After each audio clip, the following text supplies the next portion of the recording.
오늘은 박균택 더불어민주당 의원과 함께하겠습니다. 어서 오세요. 예, 안녕하십니까. 안녕하세요. 법사위원이시고 법률 전문가시고 검찰에서도 주요 요직에 다 계셨잖아요. 다양하게 좀 여쭤보겠습니다. 윤석열 전 대통령 체포영장 집행 당시에 서울구치소 영상이요. 국회 법사위 차원에서 자료 제출을 요구하는 겁니까? 예, 그렇습니다. 네. 지난 1차 속옷 투쟁이 있었을 때 그 상임위원회 의결로서 요구한 적이 있었고 또 2차 또 투쟁 때에는 개별 의원들이 방문해서 요구했지만 계속 제출하지 않으면 또다시 의결을 통해서 요구를 해야 할 것 같습니다. 요구한 이유가 어떤 특검이 주장하는 대로 윤석열 피의자가 진상을 부린 것이었느냐, 아니면 국힘 의원들이 얘기하는 것처럼 어떤 피의자에 대한 인권 침해가 있었던 것이냐, 두 개의 어떤 주장에 대해서 진상을 확인하기 위한 것인데 서울구치소에서 협조를 안 했던 사안입니다. 그러면은 지금 의원님 말씀 법사위에서 의결을 해서 자료 제출을 요구를 하면 서울구치소는 제출할 의무가 생기는 겁니까 지금? 예, 그렇습니다. 국회법 128조에 따르면 본회의, 상임위원회, 소위원회는 의결로서 행정기관에 각종 자료를 요구할 수 있게 되어 있습니다. 그러면은 그 자료가 어떤 국가 안보를 해치는 사안이 아니면 제출하도록 법에 규정이 되어 있기 때문에 제출해야 함에도 불구하고 개인정보에 해당한다는 다른 규정의 근거를 들어서 그걸 반대를 하고 있는데, 이게 국민적인 관심이라든가 국회법의 그 규정 취지를 생각하면 당연히 제출을 했어야 할 그런 사안인 것 같습니다. 이번에 다시 한번 의결을 해서 요청을 하신다 이런 말씀이신데, 그러면은 영상을 확보를 하면 공개하십니까? 어떻게 하세요? 예, 이것은 국민적인 입장에서 보면 전직 대통령이라는 사람이 정말 있을 수 없는 그런 추태를 부린 것이었는지, 아니면은 특검이 전직 대통령이라는 인물에 대해서 인권 침해를 했던 것인지, 어느 쪽이든 간에 이것은 국민적인 차원에서는 알 필요가 있는 사안 아니겠습니까? 그래서 국민에게 당연히 공개를 해야 한다고 봅니다. 특검에서도 영상 공개에 동의한다 이런 입장을 낸 걸로 알고 있습니다. 그런데 윤 전 대통령 변호인단은 그 영상에 대해서 정보 공개 청구는 했는데 국회가 공개하는 건 반대한다 뭐 이런 입장이더라고요. 예, 그러니까 뭔가 트집거리는 없는지 한번 살펴본다는 차원에서 요구는 하지만 자신이 없으니까 공개에는 반대한다는 얘기겠죠. 결국은 아마 본인들이 그 주장이 터무니없다는 것을 자기들도 짐작을 하고 있기 때문에 공개 주장에 응하지 못하는 것 같습니다. 그러니까 국회 법사위에서는 일단 영상 확보를 통해서 국민의 알 권리 충족 차원에서 공개까지도 지금 생각을 하고 계시다 이런 말씀이시네요. 예, 그렇습니다. 네. 그러면 의원님 보시기에 서울구치소 측에서 윤 전 대통령에게 특혜를 줬다 이렇게 보십니까? 예, 그렇습니다. 그 영상 자료를 국회법 취지에 반하게 제출하지 않는 것도 특혜를 준 것이지만, 기존에 여러 가지 의혹들이 있지 않습니까? 변호인 접견은 외부인이 그 접견 내용을 듣지를 못하게 칸막이 안에서 실시는 합니다마는 안에서 이상한 일이 이루어지지 않도록 투명한 칸막이 안에서 그 면접이 이루어지게 돼 있음에도 불구하고 경찰이나 검사들이 이용하는 조사실, 밀폐된 조사실에서 윤석열 피의자에게 접견을 하도록 허락을 했고, 또 6시까지 접견 시간이 제한되어 있는데 저녁 9시 반까지도 허락을 해주고, 주말에는 접견 제도가 없는데 주말에도 접견을 하게 해줬습니다. 특히 밀폐된 공간에서 부속실장이 들고 온 핸드폰으로 통화까지 해준 걸로 지금 뭔가 의혹이 제기되고 있습니다. 이걸 특혜가 아니라고 볼 수는 없는 것 같습니다. 그러면은 지난번에 서울구치소장 교체가 된 것도 그 특혜하고 다 연관이 있는 건가요? 예, 그렇습니다. 네. 특혜 문제가 구체적으로 제기가 됐기 때문에 교체를 한 것인데, 인사교체에서 끝나는 것이 아니고 징계를 반드시 해야 할 그런 인물이고, 또 그 과정에서 교도관들이 불법적인 그 특혜라는 이유로 반대했는데 그걸 강행했다고 한다면 그 구치소장은 형사처벌도 받아야 할 걸로 봅니다. 지금 윤 전 대통령 같은 경우는 특검 조사, 내란 재판 하나도 응하지 않고 있잖아요. 그런데 김건희 씨 같은 경우는 진술 거부권을 쓰고는 있지만 조사엔 일단 나가고 있어요. 어떻게 봐야 됩니까? 아마 여론이 악화되는 것을 막기 위해서, 부부가 쌍으로 그럴 수는 없는 것이니까 여론조사를 막기 위해, 악화되는 걸 막기 위해서 나가긴 나가되 할 말이 없기 때문에 아마 진술 거부권을 행사하는 것 같습니다. 지금 그 김건희 국정농단 특검에서 보니까 그 건진법사 전성배 씨에 대해서 구속영장을 청구했다. 아까 속보가 나오더라고요. 검찰에 오래 계셨으니까 이 한국은행에서 나온 관본권 얘기가 나왔었잖아요. 압수수색할 때. 예. 그런데 검찰이 그 압수수색을 한 이후에 뭐 돈 세는 그 직원이 돈을 세다가 실수를 해서 띠지하고 스티커를 잃어버렸다 이렇게 얘기를 하잖아요. 이게 있을 수 있는 얘기입니까? 그건 있을 수가 없는 일이죠. 택배를 보내왔는데 택배 그 스티커, 송장 그 스티커를 뜯어서 버린 다음에 누가 보냈는지 모르게 만들어 놓고 몰랐다고 얘기하는 것과 비슷한 것 아니겠습니까?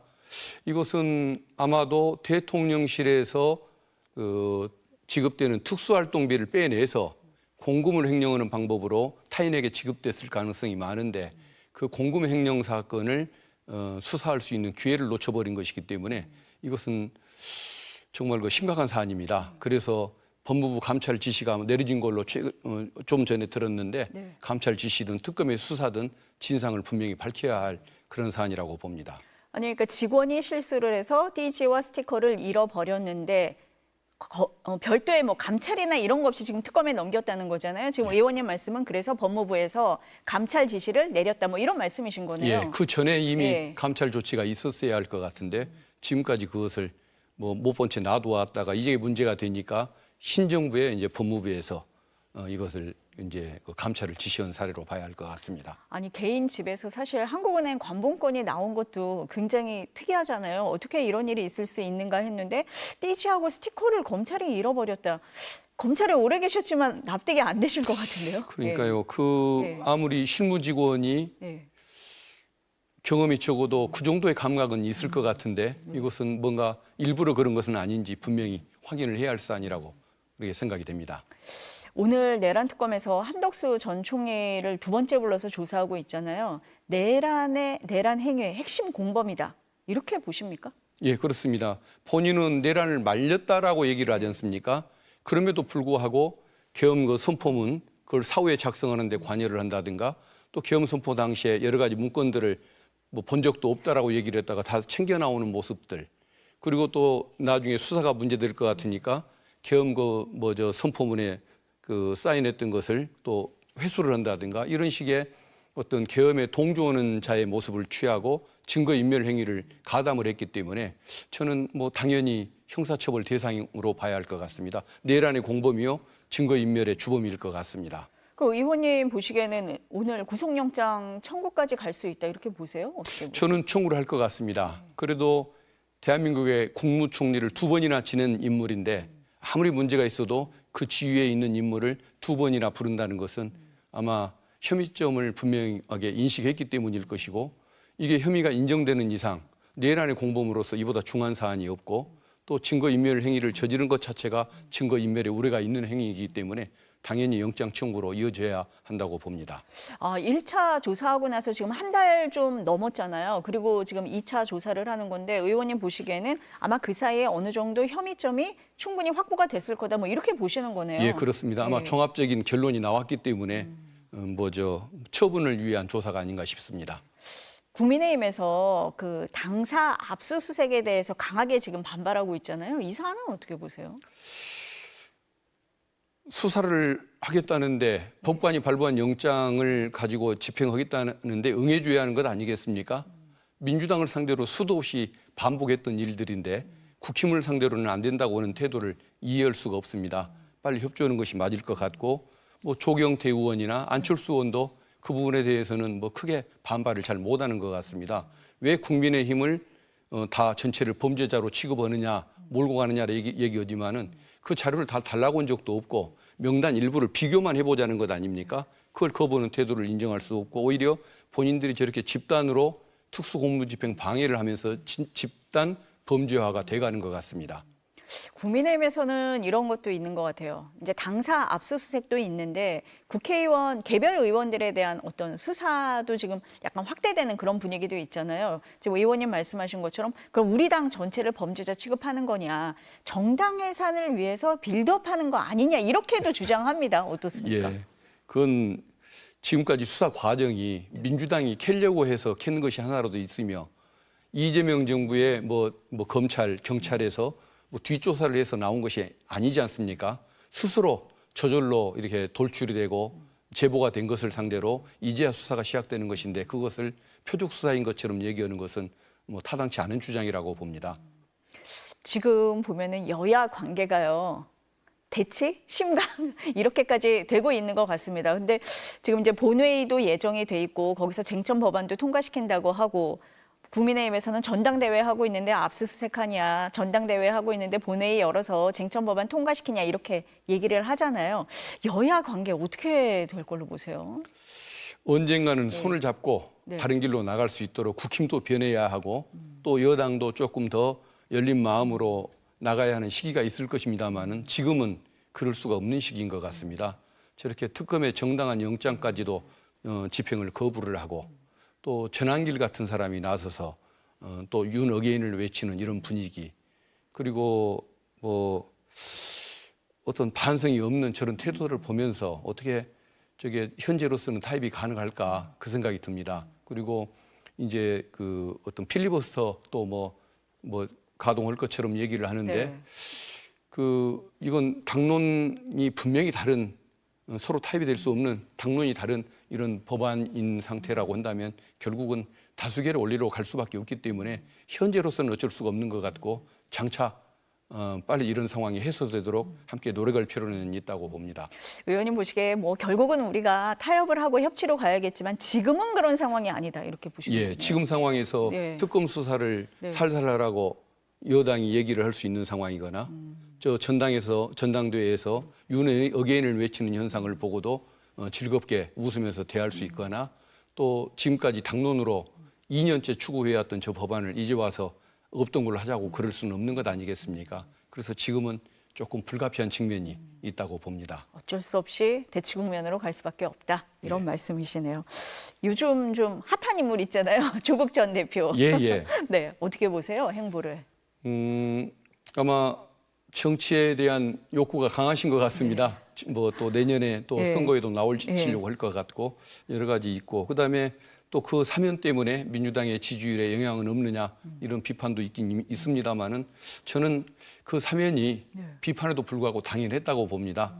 민주화를 위해서 함께 싸워왔던 정치적 동지이고 동반자이고 또 본인이 저지른 과오보다도 훨씬 심한 그 징벌을 받아왔지 않겠습니까? 그래서 이미 몇 배를 넘는 과한 처벌을 받았기 때문에 사면은 저는 불가피했다라고 생각하는 측면이 있고 다만 이제 정치적인 이런 행보와 관련해서는 민주당과의 공조를 깨지 않는 범위 내에서 이루어지면 좋겠다라는 생각이 듭니다. 물론 지금 여론조사를 보니까 지지율이 뭐 3%, 4% 수준에서 움직이기 때문에 큰 영향력은 없을 거라는 저는 예측은 하고는 있습니다만은 그래도 나중에 이런 것들이 분열이 되면은 네. 수도권에서 당락에 영향을 미치는 지역구가 있을 수 있기 때문에 서로 뭔가 협력하는 방법은 필요할 것 같습니다. 합당까지 말씀하시는 걸까요? 예, 저는 합당이 돼야 한다고 봅니다. 따로 놀 수는 없는 것 아니겠습니까? 조국 당의 저 존재가 분명히 있는데 아무리 지지율이 낮다고 남을 취급할 수도 없는 것이겠고 또 조국 당이 그 약간의 표를 가지고 수도권에서 민주당의 당선을 방해하는 당으로 작용할 수도 없는 그런 한계를 서로 다 가지고 있다고 한다면 결국은 함께 가는 것이 저는 맞다고 봅니다. 그럼 조국 전 대표가 어쨌든 이 정치 지형에 좀 큰 파급력이 있을 거다 이렇게는 보시는 거네요 지금. 파급력이 독자적인 파급력이 크지는 않을 것 같고 민주당에 협조하느냐 민주당의 그 행로에 방해가 되느냐에 따라서 그 효과는 있을 것이기 때문에 민주 진영의 승리를 위해서 네. 함께 가야 한다는 그 말씀을 드리고 싶습니다. 조금 크게 봐야 된다 이런 말씀이시네요. 그래서 합당까지 가야 된다. 뭐 예. 이런 말씀으로 예, 그렇습니다. 이해를 하면 될 것 같습니다. 앞서서 국민의힘 윤 어게인은 안 된다 이런 말씀을 하셨는데 지금 이번 주 금요일입니다. 전당대회가 있는데 누가 될 것 같으세요? 김문수 후보가 현재 네. 여론조사 1위를 하고 있지만 네. 압도적인 1위는 못 하는 것 같습니다. 과반수를 못 넘기고 있기 때문에 결국은 김문수 후보가 1위는 하되 저 과반수가 안 돼서 2차 결선까지 가야 할 것 같고 아 결선 간다고 보세요? 예, 저는 간다고 봅니다. 거기 가서 아마 예. 김문수 후보가 결국은 되지 않을까 생각됩니다. 뭐 장동혁 후보를 생각하는 분들도 있는 것 같은데 그건 전한길 씨의 어떤 그 지지 이후에 지지율이 올라오는 것 때문에 그런 평가를 하는 것 같지만 그래도 국민의힘의 그 지지자들 또 수구 지지자들도 대한민국 교육을 받은 분들인데 설마 아무리 이상한 사람들 사이에서 더 이상한 뭐 전환길의 그 문제점을 모를 리가 없기 때문에 거기에 지지를 받는 후보를 지지하지는 않을 거다. 그래서 결국은 김문수 후보가 되지 않을까. 제 개인 생각은 그렇습니다. 김문수 후보가 지금 무기한 농성도 하고 있잖아요. 압수수색 안 된다. 그래서 이런 특검 수사가 강성 지지층을 더 결집하게 해서 전당대회 또 당대표 선거에도 영향을 주고 있다. 이런 해석은 어떻게 보세요?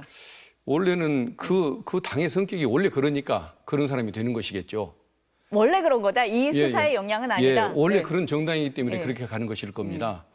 만약에 특검 수사하고 당의 이념성, 이념 지향점하고 이게 어떻게 연관이 되겠습니까? 전혀 무관한 문제인데 원래 그런 당이니까 그럴 겁니다. 그런 식으로 따지면은 우리 민주당 같은 경우에는 윤석열 내내 얼마나 큰 고통을 받았습니까마는 그렇다고 해서 우리가 국자의 길로 가는 것이 아니고 오히려 어떤 실용정당, 실용정부의 길로 지금 가고 있지 않습니까? 그래서 그 이념적인 문제하고 그걸 연결시키는 것은 네. 특검 핑계에 불구하고 원래 그런 당이기 때문에 그러는 거다. 그렇게 말씀을 드리고 싶습니다. 그 이번 전당대회가 뭐 전환길 대회다 이런 얘기까지 나오는데 그 연장선상에서 지금 말씀을 하시는 걸까요? 예, 좀 그런 것도 관련이 되는데 그래도 국민의힘도 대한민국 교육을 받은 분들이 뭐 대부분이기 때문에 전환길류의 길까지는 가지 않을 거라는 마지막 기대를 해보고 싶습니다. 결과는 좀 지켜봐야 될 것 같습니다. 의원님이 최근에 발의하신 법안이 있더라고요. 범죄 수익 은닉 규제 및 처벌에 관한 법률 일부 개정안입니다. 이 내용을 보면은 현행 형법상으로도 몰수 추징 제도가 있는데 이 법을 발의하신 이유가 있을까요? 예, 지금 결국은 전두환 씨 손자 노태우 씨 딸에 의해서 제기됐던 비자금의 어떤 존재, 실체, 이 문제 때문에 이 법을 제기하게 된 겁니다.